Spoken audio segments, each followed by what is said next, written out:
आपलं शहर आता स्मार्ट होत आहे। मग तुम्ही कधी स्मार्ट होताय? स्मार्ट न्यूजचे यूट्यूब चॅनल सबस्क्राइब करा, स्मार्ट बना। नोटिफिकेशनसाठी बेल आयकॉनवर क्लिक करा। स्मार्ट न्यूज नवरात्री क्वीन स्पर्धा जाहीर। तमाम महिला वर्गाला उत्कंठा लागून राहिलेली स्मार्ट न्यूज नवरात्री क्वीन ही स्पर्धा जाहीर करण्यात आली आहे। विशेष म्हणजे यावर्षी या स्पर्धेतील सहभागी होणाऱ्या प्रत्येक समूहाला आकर्षक वस्तूंची भेट लाभणार आहे। मात्र महिला वर्गाने त्यासाठी तातडीने आपला सहभाग नोंदविणे आवश्यक आहे। यावर्षी नोंदणी करून सहभागी होणाऱ्या स्पर्धकांनाच संधी दिली जाणार आहे। त्यामुळे दिनांक 20 सप्टेंबर पूर्वी आपली नावे नोंदविण्याचे आवाहन करण्यात येत आहे। स्मार्ट न्यूज नवरात्री क्वीन या स्पर्धेमध्ये नवरात्रात 9 दिवस वेगवेगळ्या रंगातील वेशभूषा सादर करून या स्पर्धेचा आनंद द्विगुणित करण्याची संधी आहे। आदर्श समूहाच्या माध्यमातून आकर्षक भेट वस्तूंच्या बरोबरीने आणखी बरीच बक्षिसे वितरित होणार आहेत। त्यामुळे आपल्या समूहाचा व्हिडिओ आणि फोटो स्मार्ट न्यूज कडे त्वरित पाठवायचा आहे। स्पर्धेची अधिक माहिती समन्वयक पूजा मालशेत 9886675219, अनुजा पाटील 8105158162 आणि कार्यालय क्रमांक 8431036205 या क्रमांकावर देण्यात येईल। नमस्कार, मैं ओमकार अंगड़ी। स्मार्ट प्लस के आज के समाचार में आपका स्वागत। नजर सबसे पहले सुर्खियों पर। ईडी और राष्ट्रीय जांच एजेंसी द्वारा व्यापक छापेमारी। भारतीय नकली नोटों के मास्टरमाइंड की नेपाल में हत्या। एपीएमसी में शकरकंद की आमद शुरू। शहर उपनगर में नवरात्रि पर्व की तैयारी शुरू। सेवा मिशन के तहत शाहूनगर में निःशुल्क स्वास्थ्य चिकित्सा शिविर। इस वर्ष भी शारदोत्सव के दौरान विभिन्न कार्यक्रमों का आयोजन। नियमों का उल्लंघन करने वाली मटन दुकानों के खिलाफ कार्रवाई। मरीजों की लूट रोकने के लिए जिलाधिकारी का कदम।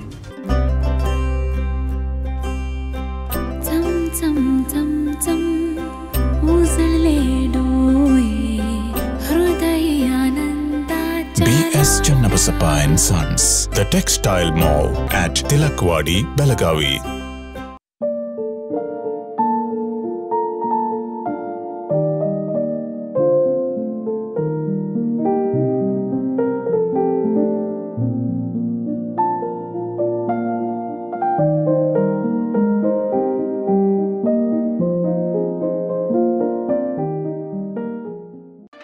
Admissions open 2022 and 23. Vijaya Institute of Physiotherapy, affiliated to Rajiv Gandhi University of Health Sciences, Government of Karnataka. Bachelor of Physiotherapy, BPT. Eligibility 12th or PUC second year science. Duration 4 years 6 months. And also installment facility available. Great job opportunities in India and abroad. Contact Dr. Prakash G. Patil, MBBS, Director of Vijaya Hospital, Ayodhya Nagar, Belagavi. Mobile number 90355111239, 8310240603, 8088415916 and 8088415917। अब समाचार विस्तार से। राष्ट्रीय जांच agency और ED ने देश के अलग अलग राज्यों में छापेमारी की है। इस ऑपरेशन में पॉपुलर फ्रंट ऑफ इंडिया के 100 सदस्यों को आतंकियों से संबंध होने के आरोप में हिरासत में लिया गया है। एनआईए और ईडी ने देश भर के 10 राज्यों में संयुक्त रूप से छापेमारी की है। समाचार एजेंसी एनआईए के मुताबिक एनआईए और ईडी ने आंध्र प्रदेश, तेलंगाना, महाराष्ट्र, उत्तर प्रदेश, केरल, कर्नाटक, तमिलनाडु और कुछ अन्य राज्यों में छापेमारी की है।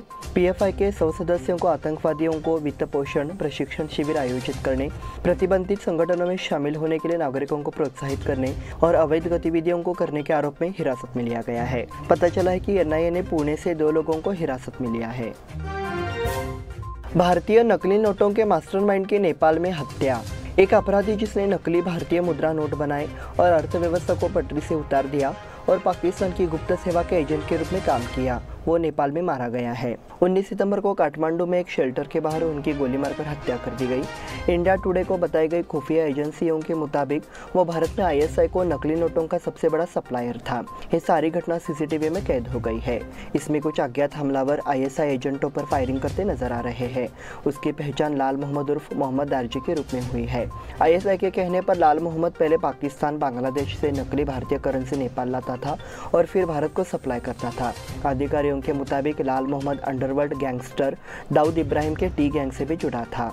उसने आईएसआई के अन्य एजेंटों को भी पनाह दी। सीसीटीवी में लाल मोहम्मद काठमांडू में अपने घर के बाहर लग्जरी कार से उतरते नजर आ रहे हैं। इसके कुछ ही देर बाद 2 हमलावरों ने उन पर फायरिंग शुरू कर दी।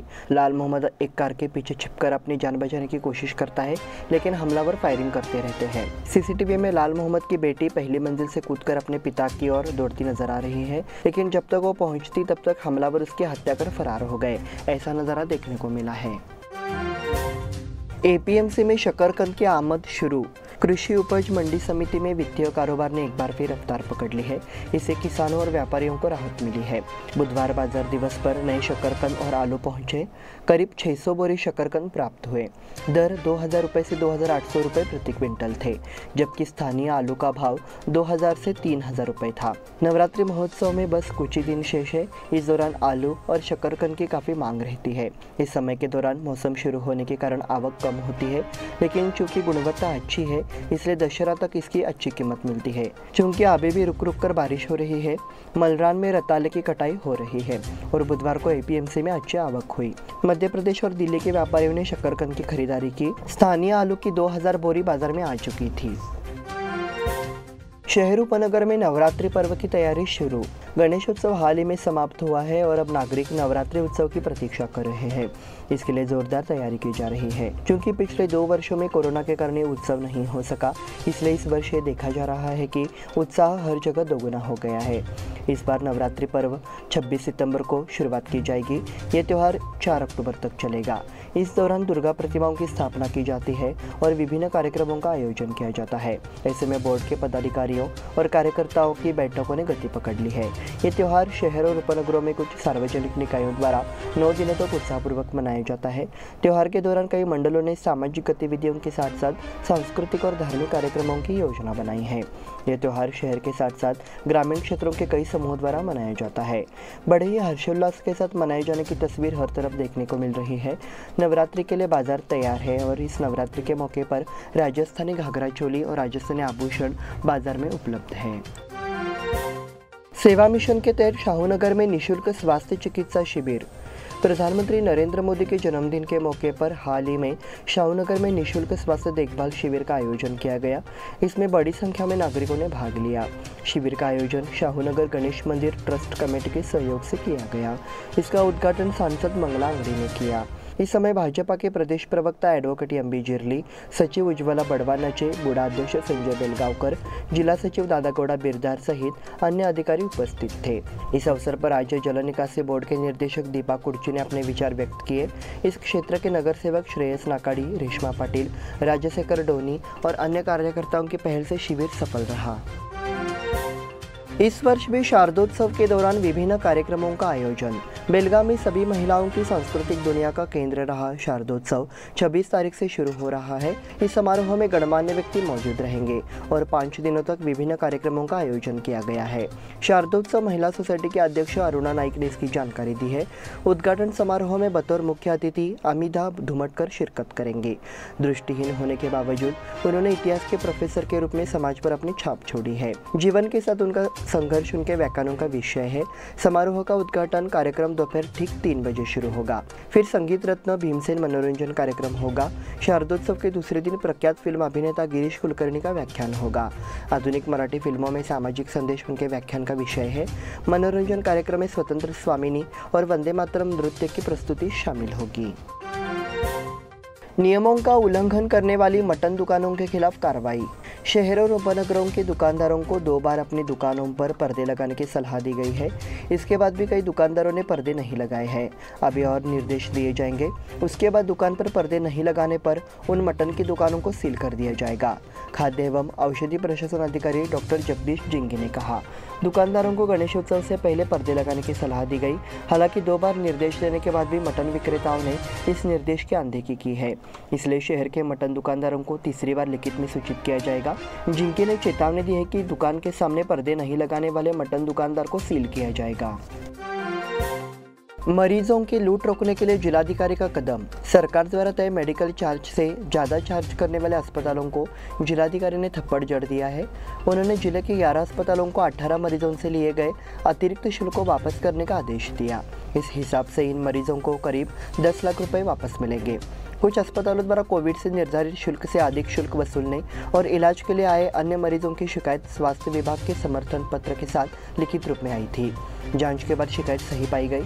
जब सरकार से निर्धारित शुल्क और वास्तव में मरीजों से ली जाने वाली राशि के बारे में जानकारी प्राप्त की गई तो ये स्पष्ट हो गया कि 11 अस्पतालों ने 18 रोगियों से अतिरिक्त शुल्क लिया है। स्वास्थ्य विभाग की टीम ने अस्पतालों का दौरा कर निरीक्षण किया, तब पता चला कि मरीजों से अतिरिक्त बिल लिए गए। स्वास्थ्य विभाग ने इस संबंध में जिलाधिकारी नितेश पाटिल को रिपोर्ट भेजी। इस बुलेटिन में वक्त हो गया है छोटे से ब्रेक का। देखते रहिए स्मार्ट प्लस।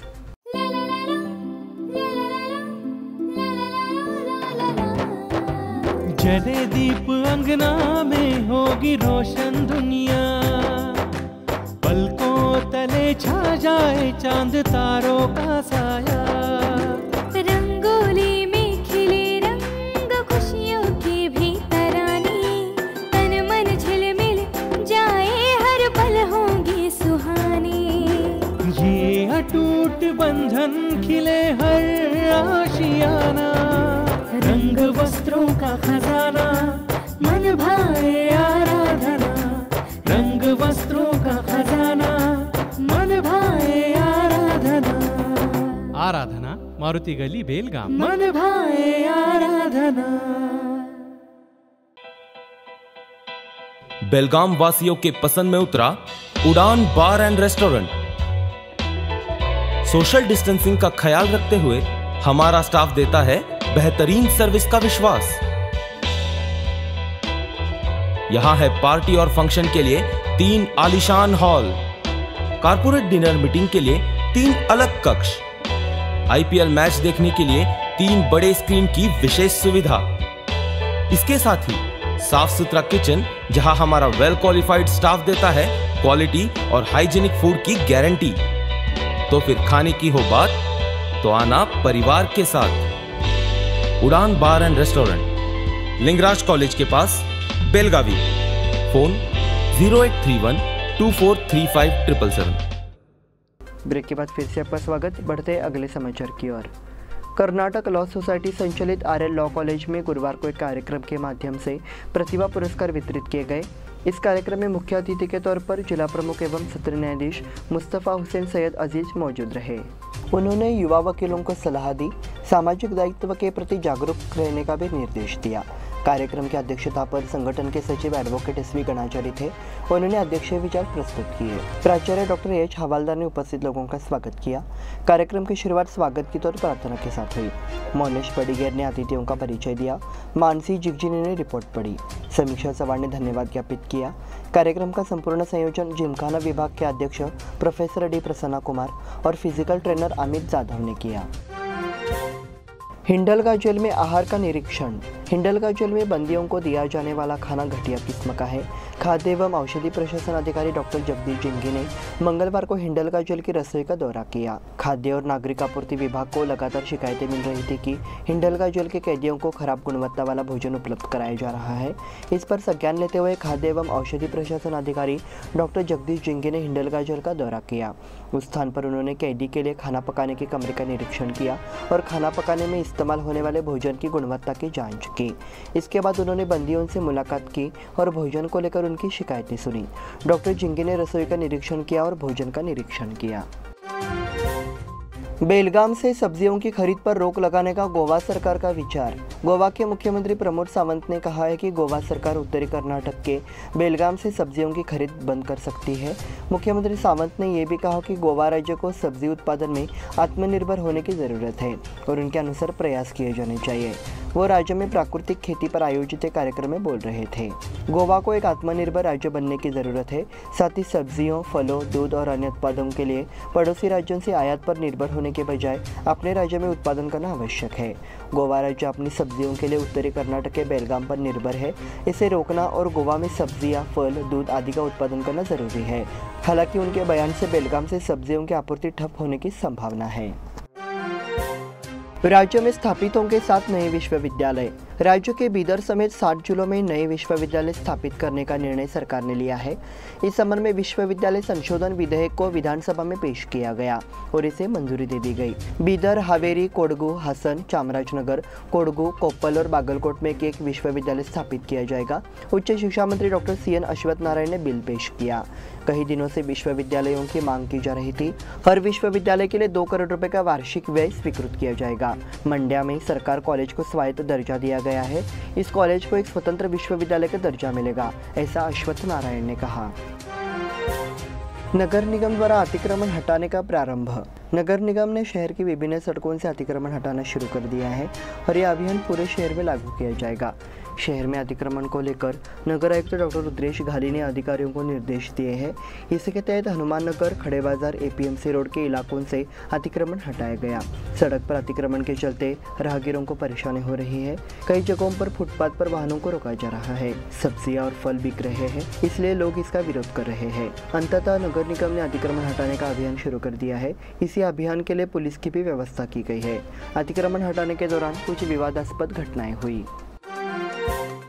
अवैध यातायात के लिए बसों, ऑटो रिक्शा के खिलाफ कार्रवाई। क्षमता से अधिक छात्रों को ले जाने वाले वाहनों के खिलाफ पुलिस ने कार्रवाई की है। सोमवार 19 तारीख को जिले में 25 बसों और 12 ऑटो रिक्शा के खिलाफ दंडात्मक कार्रवाई की गई। इसकी जानकारी जिला पुलिस प्रमुख डॉक्टर संजीव पाटिल ने दिया। छात्रों को परिवहन करने वाले वाहनों की क्षमता से अधिक छात्रों को ले जाया जा रहा है। कई लोगों ने इस खतरनाक किस्म की पुलिस से शिकायत की थी। बहुत अधिक छात्रों को ले जाने से पलटने या दुर्घटनाएं होती है। जिला पुलिस प्रमुख डॉक्टर संजीव पाटिल ने सभी पुलिस अधिकारियों को छात्रों को क्षमता से अधिक ले जाने वाले वाहनों के खिलाफ दंडात्मक कार्रवाई करने के निर्देश दिए। सोमवार को दिन भर कुल 25 बसों और 12 ऑटो रिक्शा पर जुर्माना लगाया गया है। पंत बालेकुंद्री महाराज का उत्सव दिनांक 11 से शुरू होगा।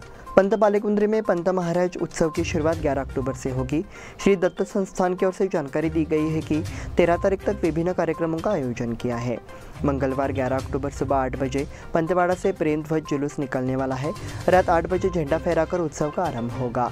बुधवार 12 को सुबह से विभिन्न कार्यक्रम होंगे। गुरुवार 13 को महाप्रसाद होगा। इसी के साथ स्मार्ट प्लस के आज के समाचार समाप्त हुए। धन्यवाद।